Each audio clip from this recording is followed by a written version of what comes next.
at that time, I thought I handled things better. I'm just much more mature and emotionally regulated, and you're out of control, bruh. And you need to, fix up. Is that part of just getting to know each other? I think it has a lot to do with upbringing. Hmm. But yes, maybe because you didn't ever express yourself that way before we got married. So it was kind of a surprise. I didn't need to. You listened before I got married. Then she gets Touche. unruly. No.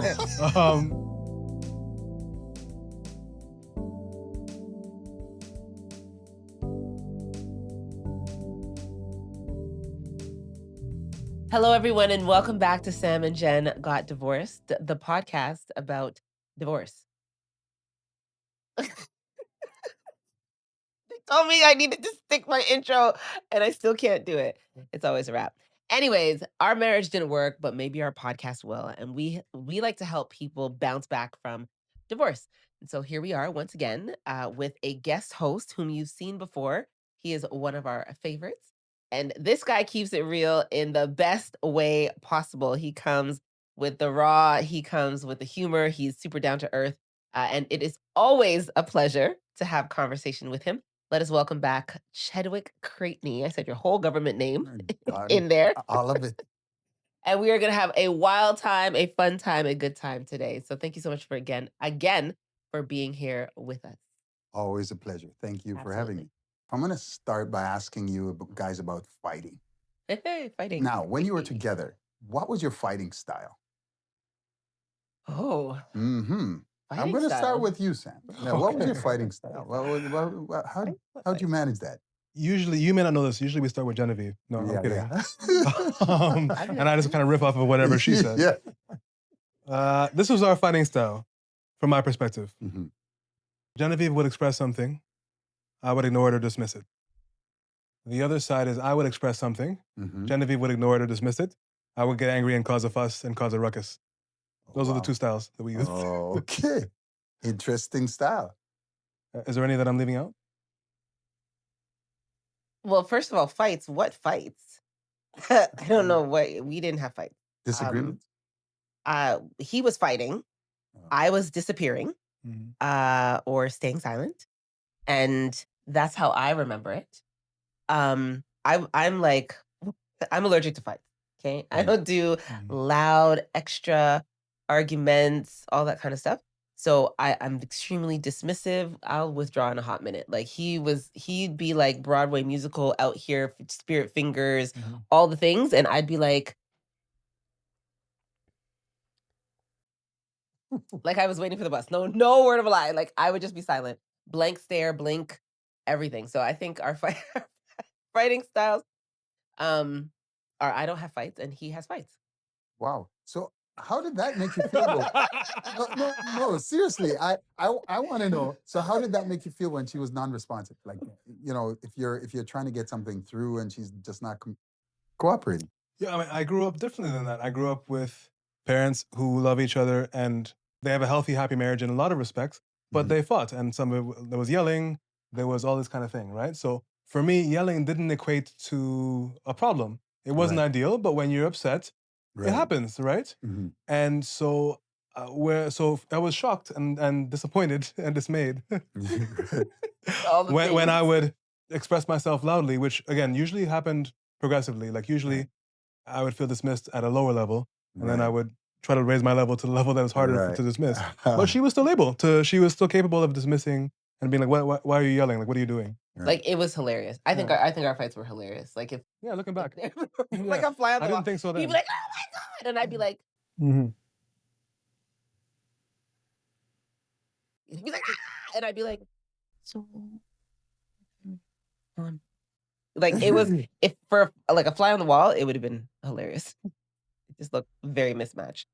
And it's not that I don't think it was that either of us were better. I thought that my way was better because it was quieter, but I was still stonewalling. I was still like emotionally unavailable. I was still very much dismissive of his needs and wants and, unwilling to respond. So it's not that yelling necessarily indicates that there is something wrong or there's a problem, and that not yelling indicates that everything's okay. It just means that we've been, I guess, conditioned or exposed to different ways of expressing. Right. And I know at that time, I know that now, I should say. At that time, I thought I handled things better. I was just like, Right. I'm just much more mature and emotionally regulated, and I can just handle myself. And you're out of control, bruh. And you need to, fix up. Is that part of just getting to know each other, I think? Or I think it has a lot to do with upbringing. Mhm. Um, but but yes, maybe because you didn't ever express yourself that way before we got married. So it was kind of a surprise. I didn't need to. You listened before I got married. Then to get unruly. Touche. No. Touche. Yeah, and I didn't so a little bit more context. I had yelling and anger issues as a child and as a teenager, and then early 20s, late teens, I thought that was pretty much behind me. Right? And then being married, there was a lot of frustration, and I didn't handle it as well as I thought I had. So there's yelling, which is one level, and I raised my voice for sure often, but then I was also very demonstrative, like throwing things, like pulling the car over the middle of the highway so I could yell at her more. Like I was wild. Oh yeah. Wild. That's wild stuff. Yeah, and there's endless examples. So I just didn't know how to get through after when feeling dismissed or ignored when something was important to me. Yeah, and I think I just didn't have a paradigm for, like, early in the honeymoon stage, if I brought something to her attention, it was like, yeah, sure, baby, whatever. Like the way that it was, the way that she responded was different. But eventually, the more things you bring up, Right. people's responses can tend to default back to whatever, be it dismissal, be it they can be distracted. They could have someone else in their mind and not be in a place where they can properly engage with you the way you want. And you, meaning me, have to process it better, and I didn't. I failed. Yeah. Yeah, and I mean, we have a lot more experience now. I think looking back, I can identify. I mean, I call myself a recovering avoidant. So an avoidant is like avoidant attachment. You think of like attachment styles, and I think attachment styles are very reflective of fighting styles, if I can say it that way. So a typical avoidant personality would avoid conflict. So not necessarily avoid the person, but avoid the conflict that comes up that requires vulnerability to lean in. So it's like you're yelling. It would require for me to admit that I might be doing something wrong, be accountable for what I might be doing wrong, for me to be, vulnerable, open. Like it would require for me to do that in order to respond well. And typical avoidance, and I've been this way, and I'm a recovering avoidant. Yeah, I would just be like, that's not a thing for me, because then I'd have to feel the hurt. I'd have to feel the pain. I'd have to feel, the anger, those intense, like overwhelming emotions. And avoidance avoid those kinds of emotions. So that's not what we're doing. Right. So whatever you're doing over there, do it on your own. Have fun. I'll be over here.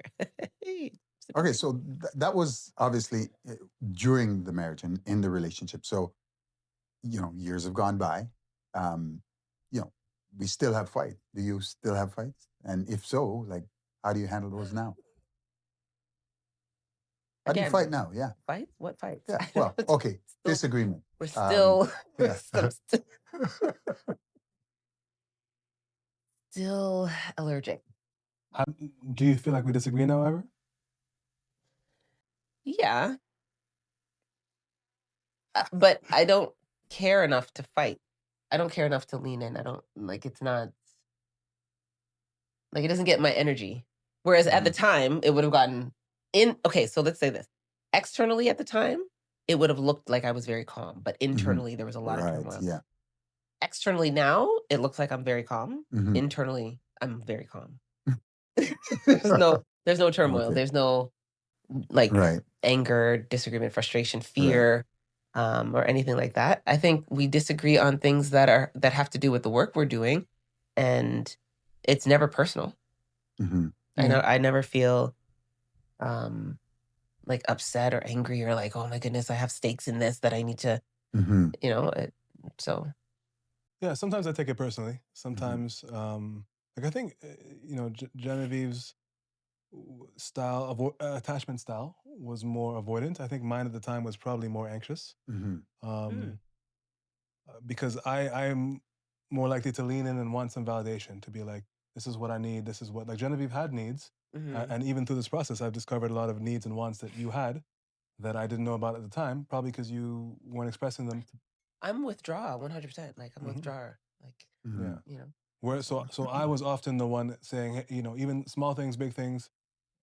I want more of this, Yeah. Right. Yeah. right? And a lot of Yeah. that was, I felt, a lot of that I didn't get the response that I wanted. Yeah. So Like typical pursuer withdrawer, yeah, like syndrome. He pursues, I withdraw, and Right. then that makes him pursue more, and then I More. withdraw more, Yeah. and then it's just it never gets resolved. Mhm. Right? Well, So okay. yeah.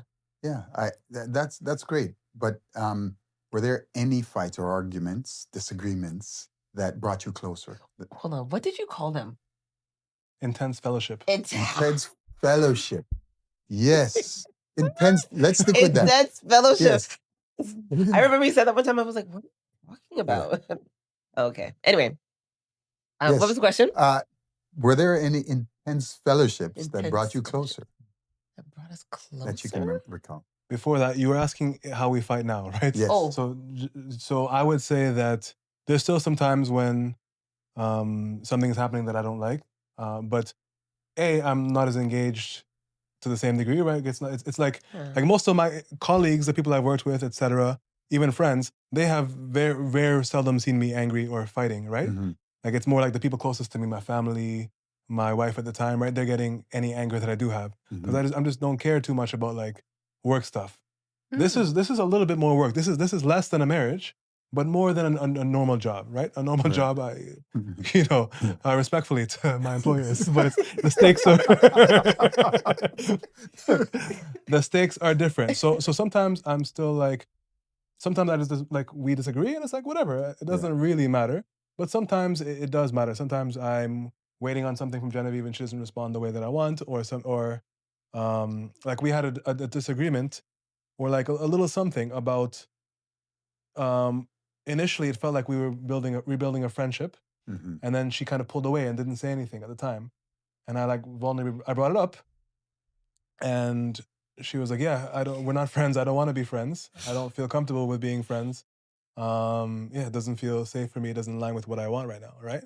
Mm-hmm. And I think that I loved the way that Genevieve actually shared that, Mm-hmm. because I sensed a difference and a distance, and I brought it up, and maybe in the past Genevieve might have been dismissed or like avoided sharing, but it takes vulnerability to actually be like, this is how I'm feeling, this is what I'm seeing, this is Yeah. why I've modified my behavior, right? Yeah. And my response, I think, was, do you remember my response?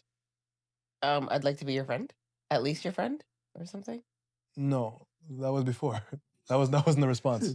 Like after you shared that, you're like, friends is not what I'm looking for. No, I don't know. My response was like, we were talking about how fun this podcast was to do, and I was like, if that level of like camaraderie is not gonna be fun for you, then that's fine with me. That doesn't bother me. Like we can pull it back, right? Do you remember that? No. Okay, I was proud of my response at the time because And clap. yeah, because again, the stakes are lower. Like Right. we're doing a project together. We don't need to be friends. Right. I'm not. My heart is not tied up in whether or not we're friends or not. Right. I want us to do something together that we both enjoy and that makes the impact that we want. So Yeah. yeah. And I think we do focus on the fun. We focus on the work, we focus on the project, Mhm. and we don't have to focus on anything else. So I think that makes it even more fun. Yeah. Like we Yeah. don't nobody's, holding grudges and like, "Oh my god, I can't believe you said that." And no, it's really just we're talking about our life experience, we're sharing it. Mm-hmm. And we're doing so honestly as possible. There's no like malicious intent. Mhm. And we're doing it for the purpose of helping others. And that's, I guess, the heart and the crux of it. Mm-hmm. And then everything else is Mhm. bonus. Yeah, respectfully, there are some things that Genevieve does as my coworker and co-laborer that would get me angry as my wife. Yeah. So, Yeah. but we don't need to fight Yeah. because she's my coworker. So, Right. Yeah. Yeah. Okay. Like what? Yeah. Woohoo! You That's don't need not to a know thing. that. You don't need That's to not know a thing. that. you I mean, vice versa, sure. exactly. I'm sure it's Yeah. both ways. Yeah. Yeah. I can't think of anything Yeah. right now. Nothing. Well, Yeah. then reflect back to my question then about Mhm. arguments or what was that? Intense Intense fellowship. fellowship that perhaps You said that with yeah. such effort. Yes, You're yes, like right. intense Fellowship, fellowship. yeah. That may have brought you closer. That may have Mhm. said, you know what? Okay, I like the way she responded, or I didn't like the way she responded, but I'm okay with it. Any of that may have happened during the marriage. Oh, during the marriage? Mm-hmm. No. I'm gonna give her a second to think, No. and I'll answer first. Okay, Yeah, reflect. Take your time. So a recurring, I've talked about this in other episodes. Yeah. A recurring point of contention that caused us to fellowship hard was the way I dressed. Right? Ah, Genevieve didn't like the way I dressed. Ah. Genevieve didn't like the way I dressed. okay. Genevieve, for a few reasons. She felt like I dressed like a kid. She felt like I dressed sloppy. She felt like I didn't dress for my body type. Oh, She felt like I was a bad representative of her partner. Disclaimer, I didn't say any of this, by the way. I didn't actually say any of these words, Yeah. but the message, Don't disrupt. the Let message, the go man ahead. talk. You definitely said you dressed like a kid to me. Go ahead. Yeah. And I, like, with time, I got the message eventually. Not soon enough before we got divorced. She unfortunately checked out before she got the swag that you see today. No, I'm still.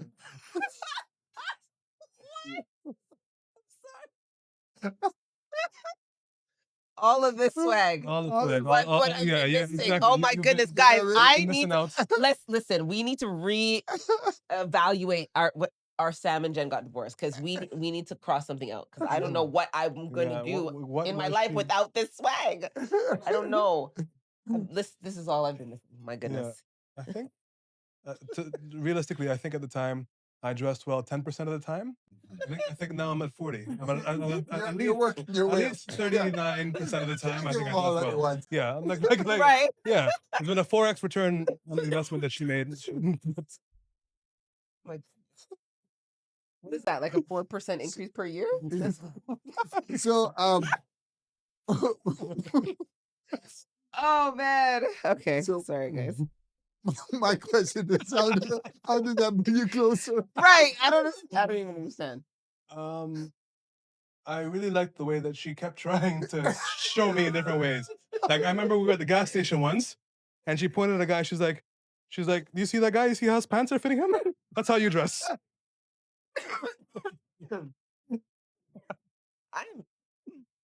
I'm not convinced. Oh, And like sometimes she was mean, sometimes she was nice.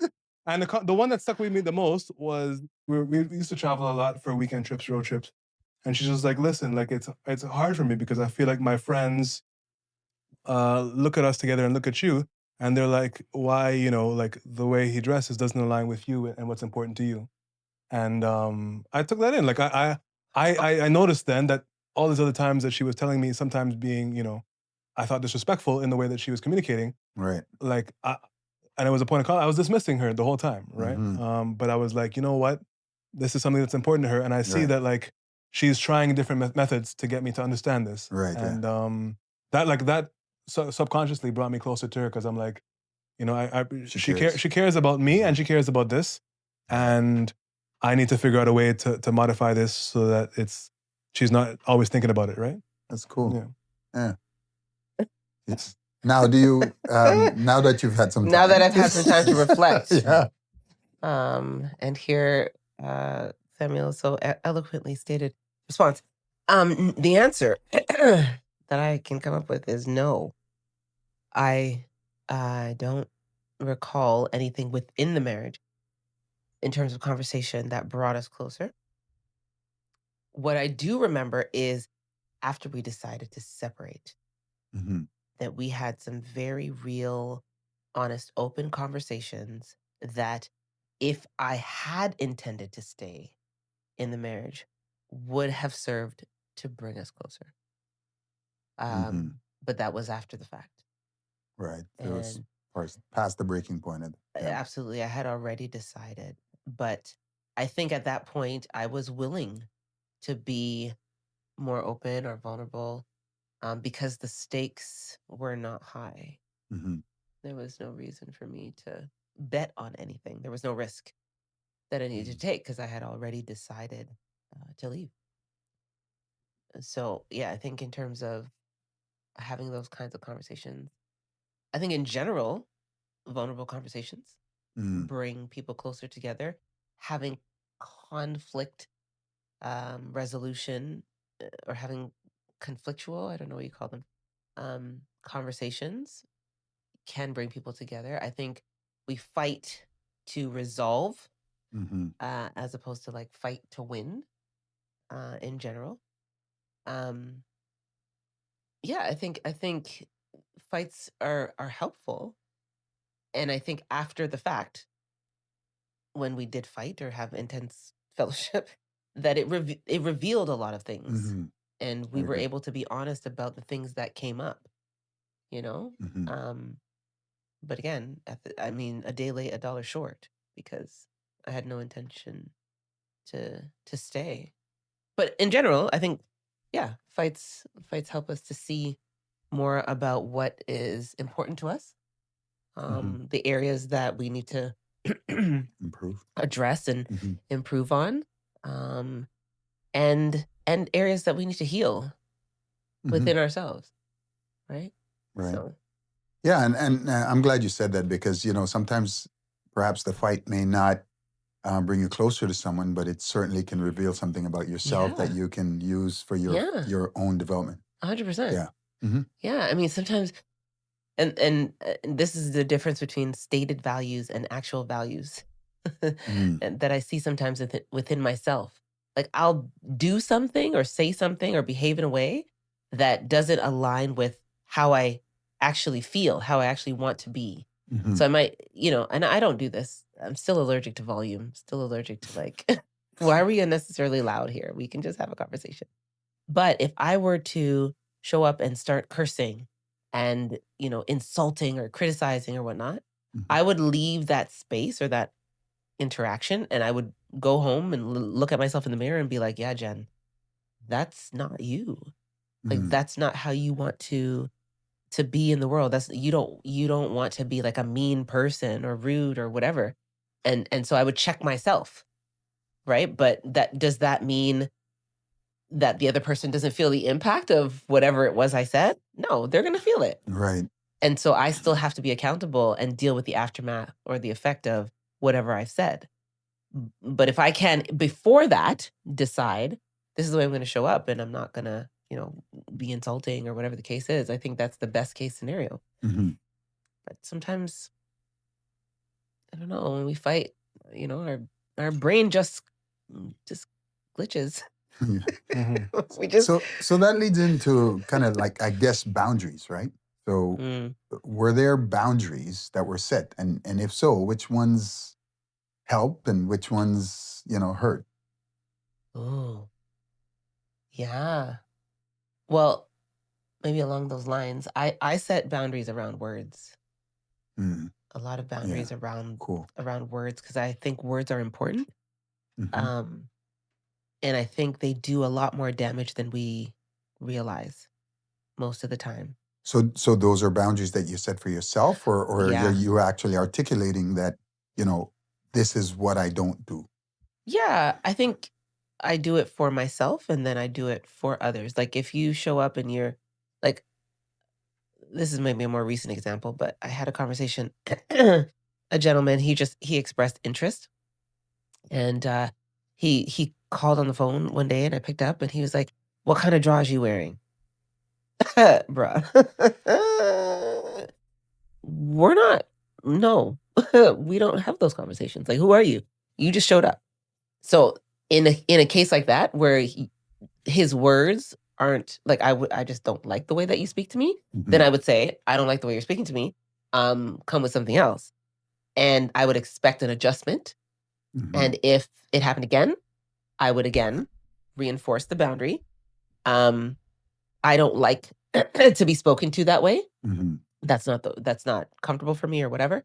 And then if it happened a third time, bro, you're talking to yourself Hmm. because I'm out. Right. So I do take the time to ask for what I need and want, and I also govern myself accordingly. Right. Like I've built friendships over time. Like we don't call each other B and this, that, and the next thing. First, and this whole men calling women the B word, Hmm. it's not cute. I That's why, yeah. I don't care who you think you are. What it's not cute ever. Yeah. But females do it, and I hear they do it to each other. Yeah. Me and my friend group, we don't do that. We're not doing the insults and the this and the criticizing and all that kind of stuff. The drama and no, like if anything, we're the uplift crew. We're going to use our words to encourage one another and to uplift one another and to support one another. And I think I've built that because I recognize one, how important it is for me, but two, how valuable it is for everyone around me. You know what I mean? Hmm. Like it's important for us to use our words wisely. Yeah. And so I do that in my friend with my girlfriends. How much more am I going to do that with a romantic partner or somebody that I'm, in a committed relationship with? Right. Like why are we out here, insulting each other and tearing each other down and yeah, that's not safe, you Mhm. know. Any that you can reflect on, boundaries that were set that, or you may have set that may have helped, and any that may have hurt. I don't even remember. Did you set boundaries I think with me verbally? verbally, I think at the time I did more body language. Is that a thing? Yeah. Like there's a way like if you're riling up and you're acting nuts, then I'm gonna be like, yeah.